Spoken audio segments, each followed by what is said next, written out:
Welcome to Spotlight. I'm Robin Basselin. And I'm Ryan Gertzma. Spotlight uses a special English method of broadcasting. It is easier for people to understand, no matter where in the world they live.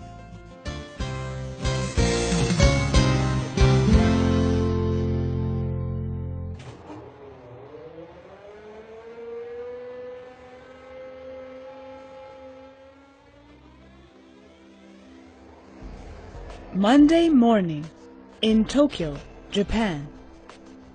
It is 8 o'clock in the morning. The Shinkansen express train is leaving for Osaka. It takes passengers out into the country. It makes the 560-kilometer trip in just 2.5 hours.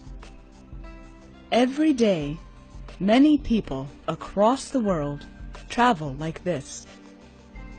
Today, millions of people use high-speed trains. Soon, millions more will use them too. More and more countries are turning to high-speed trains. They are a way to meet the growing transportation needs of the 21st century. These words begin a short film about high-speed trains from the California state government. These are trains that travel much faster than normal trains. Some of them move at over 400 kilometers an hour. Today's spotlight is on high-speed trains. Many people think that high-speed trains are the transportation of the future. There are double the high-speed railways that there were even a few years ago. Japan, Germany, France, Spain, and China have the most high-speed railways. But there are plans for expanding the railways in the United States, Italy, and Russia. Governments are starting new high-speed railway systems in Morocco, Saudi Arabia, and Turkey. Japan developed the first large system of high-speed trains in 1964. This system of trains is called the Shinkansen. In English, this word means new main line. Shinkansen trains are also called bullet trains. The trains are rounded like a bullet from a gun. Their sides are very smooth. Their front end is often pointed, as if they have a nose. This helps the trains move along their lines, or tracks, with great speed. The Shinkansen trains travel at over 200 kilometers per hour.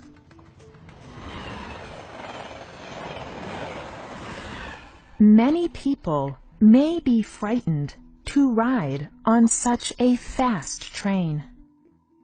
But high-speed trains are fun to ride.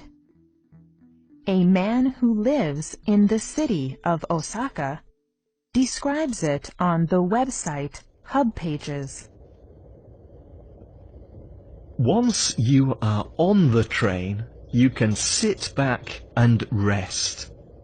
While riding, train workers will bring drinks, snacks, and meals. You can purchase these. The only other thing you should do is look out of the window. you could see the beautiful snow-covered Mount Fuji out of your window as you pass by. There are two main kinds of high-speed trains. The first kind of high-speed train is a magnetic levitation or maglev. This kind of train does not have a fuel engine. It uses electricity and magnetic power to move along at high speeds. This kind of train is easy to identify. It does not ride on the track like other kinds of trains. It floats or levitates a few centimeters above the track. The only maglev train that carries passengers is in Shanghai, China. The Shanghai maglev train is the fastest passenger train in the world.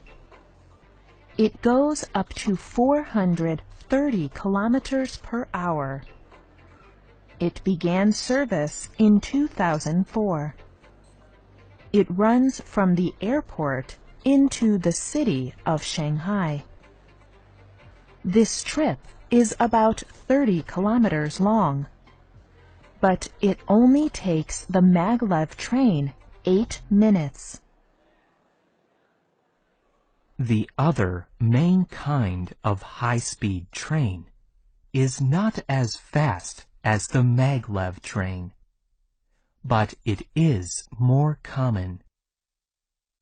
These high-speed trains use the same tracks that traditional trains use, but they are designed to go much faster. The Shinkansen in Japan is this kind of train. The TGV train is also this kind of train. The TGV opened in 1981. It is a popular high-speed train that is based in France. It can go up to 320 kilometers per hour. But the Shinkansen, TGV, and maglev in Shanghai are all similar in one way. They are all owned by the government. In Italy, the new high-speed rail line, NTV, is private. Individuals and companies own it instead of the government. The leading businessman of NTV is Luca de Montezemolo. He is also the chairman of the famous car company Ferrari. De Montezemolo hopes that the train will be good for the Italian economy and for travelers. The new NTV trains in Italy are red, smooth, and shiny. They look a bit like Ferrari sports cars, but they are better for the environment than driving cars. Many people can travel in them at one time. This saves space and fuel. Trains also create less air pollution than cars. And a railway track takes up much less space than a large road for cars.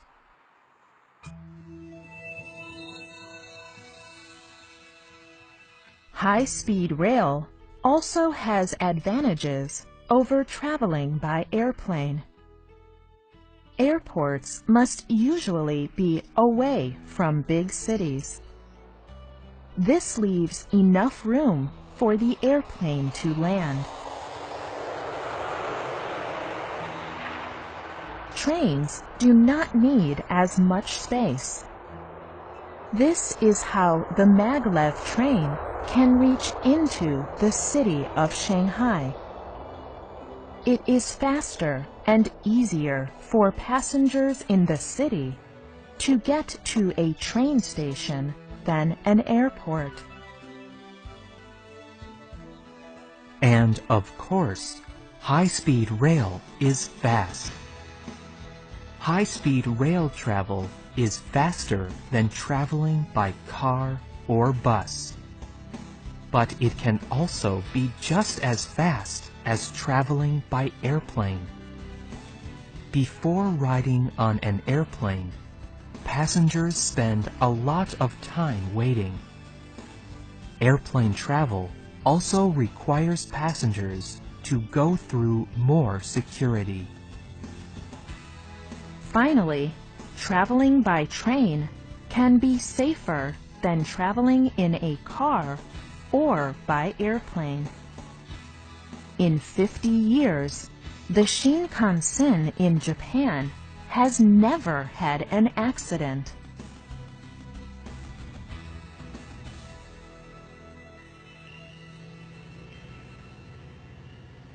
Safety, environment, and time are all reasons why high-speed trains are popular. Many people think that high-speed rail may soon be the most important transportation. Today's program ends with news from the British Telegraph newspaper about one exciting new international project.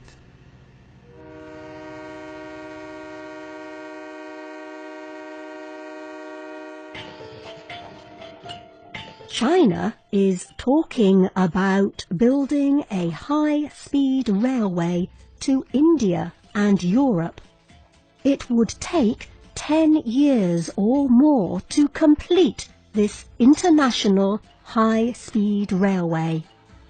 Passengers could get on a train in London and step off in Beijing in just 2 days. This is over 8,000 kilometers away. This railway would bring together the whole of Central, East and Southeast Asia.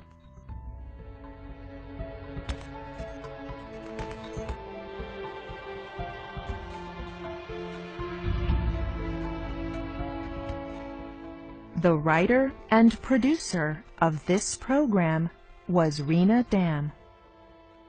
The voices you heard were from the United States and the United Kingdom. All quotes were adapted for this program and voiced by Spotlight. You can listen to this program again and read it on the internet at www.radioenglish.net. This program is called High Speed Trains. You can leave your comments on our website, or you can email us at radio@radioenglish.net. You can also find us on Facebook. Just search for Spotlight Radio. We hope you can join us again for the next Spotlight program. Goodbye.